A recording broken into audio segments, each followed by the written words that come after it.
we're 2 weeks into 2025, and where are you at internally in relation to your desired reality, your desired life?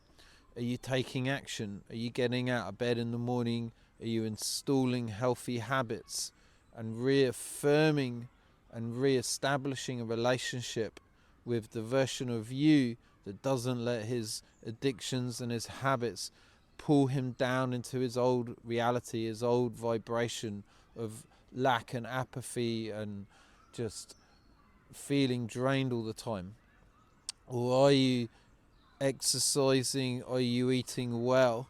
Are you not doing all the overstimulating and dopamine triggering habits that are making it really hard for you to create this dream life?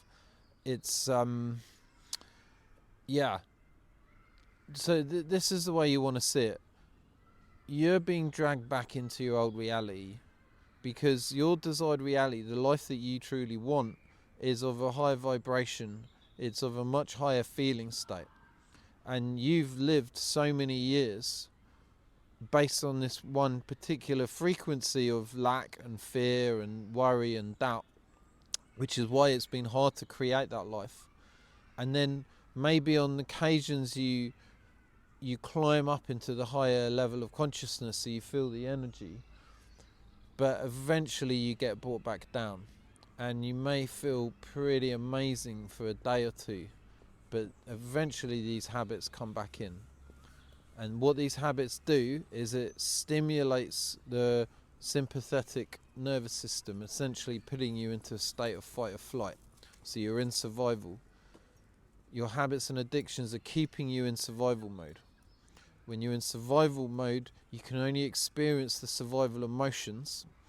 The survival emotions range from anger and pride to fear to apathy, which is basically where you're just stagnant and you can't move forward at all. It's like depression.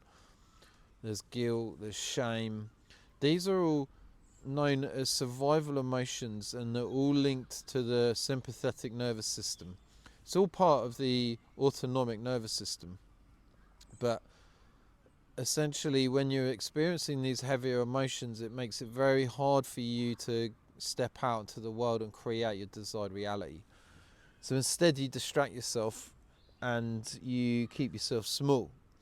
Now, this is a reality for almost everyone who's not stepping forward. Just having a coffee. For people who are comfortable and happy distracting themselves every night because they don't have those dreams, that's totally fine. But the guys that watch my videos, I know, have an inner burning desire to do more. They know that they've got the ability. You know you've got the ability to create your desired reality. But the more you stimulate your nervous system with your habits, the more into fight or flight you go. You're in survival, you're only experiencing the heavier emotions. Of course it's hard creating that life. How could it not be? With shame and guilt and apathy and fear. Do you see how your emotions are creating your reality, and your emotions are coming from the state of your nervous system? That is coming from your unconscious, based on how safe your unconscious feels in this world. Now, there's times when it's going to feel safe and there's times when it's going to feel unsafe. And that is basically dependent on the amount of information it's been fed throughout your entire life. If you've fed your unconscious mind certain beliefs like I'm not capable, I'm not worthy, nothing really works for me, I'm still poor, I'm still broke, I'm still out of a relationship, women don't like me, wealthy people are evil, I'll always be poor. I mean, these are like a tiny fraction of the stories that we could be walking around in. And if we don't develop presence, it's going to make it very hard to see the stories. So instead we kind of become the stories. These stories that are firing off in our head aren't who we are. It's not who you are. You're the awareness that watches them. But when you get caught into the game, these stories become real to you, and so you buy into them. You essentially believe in the stories that you're telling yourself, and that's why you're experiencing the heavier emotions. So in order to climb out, you want to develop your presence. You want to be able to literally like refine your focus and be able to put your attention onto something for an extended period of time without being distracted. But if you're in fight or flight and you're still overstimulating yourself, it's going to make it very, very hard. So this is how lifestyle is so important when it comes to being a powerful creator. If you want to feel like, I call this channel Masculine Evolution. It's about stepping into our healthy, innate masculine energy. And this naturally comes up when we let go of the fears that we've got.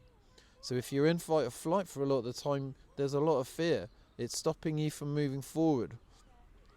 Your ability to step into fear, regulate yourself out of fear and into comfort, and then step forward again, the fear comes up, you come back to comfort, you step forward again, the fear comes up, you come back to comfort. Your ability to do that there's so much reliant on how you treat yourself, how you treat your mind, your body, your nervous system.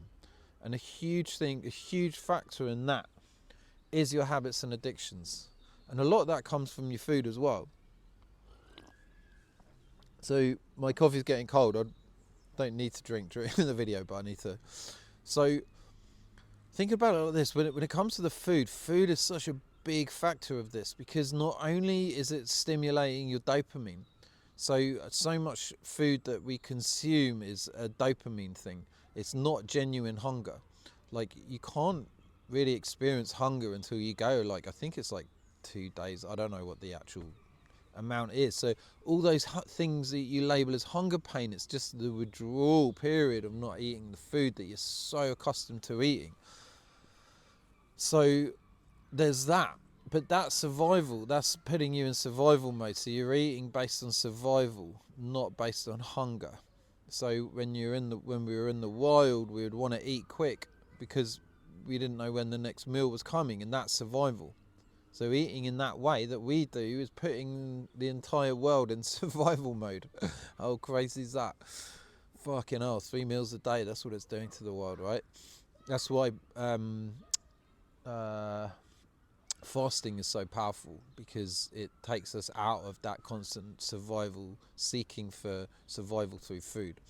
So not only is your food putting you in a state of fight, flight and low state of consciousness, especially if you specifically if you're doing it for dopamine and you're doing it for like short-term gratification and like a drug, but the type of food that you're putting in your body is having a huge effect on your nervous system. So if you're putting foods in your body that isn't real food, it's not like designed for human consumption, your body's going to have to work pretty damn hard in order to clear it out, in order for your body to come back to this sort of homeostasis, in order to come back to its optimal functioning. It has to clear out the shit that you put in it, and food's a big part of that.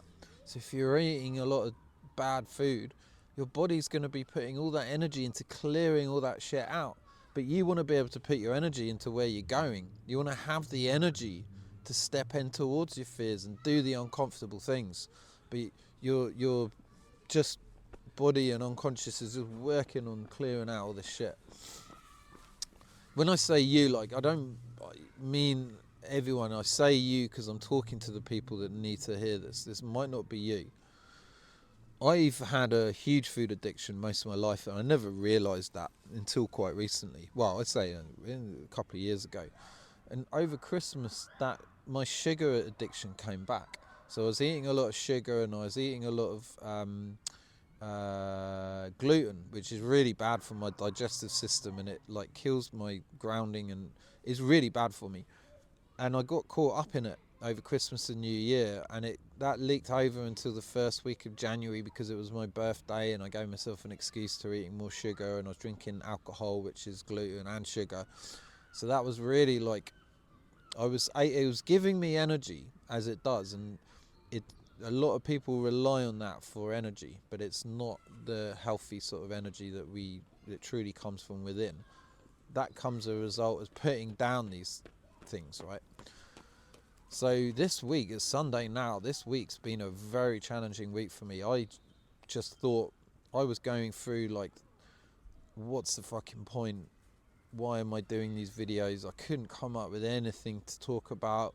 I was doubting myself. I was doubting every word that was coming out my mouth. I was thinking about the people watching me, what they might think. I was feeling shame, apathy, these survival emotions. I was in fight or flight. No creativity, no inspiration, just pure like apathy. And I thought I might have to give it all up, give up my dream life that I've been working towards.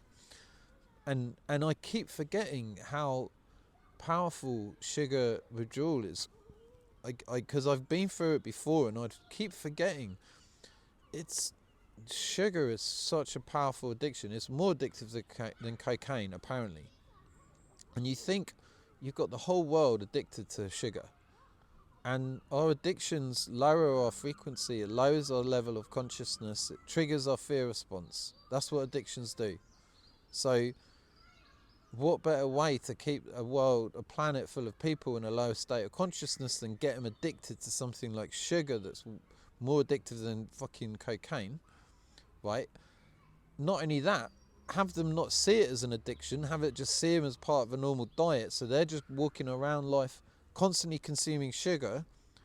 The act of consuming through the need for it is a lower state of consciousness. That's keeping them in the lower level of consciousness where they experience the heavy emotions.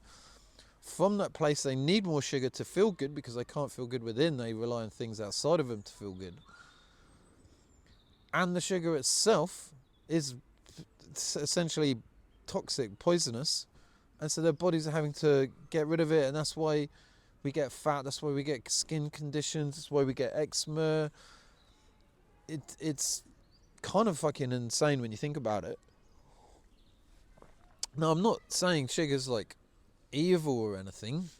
I mean, do eat sugar, it's cool, I don't care, but you got to look at the underlying emotional energy behind the habits that you have.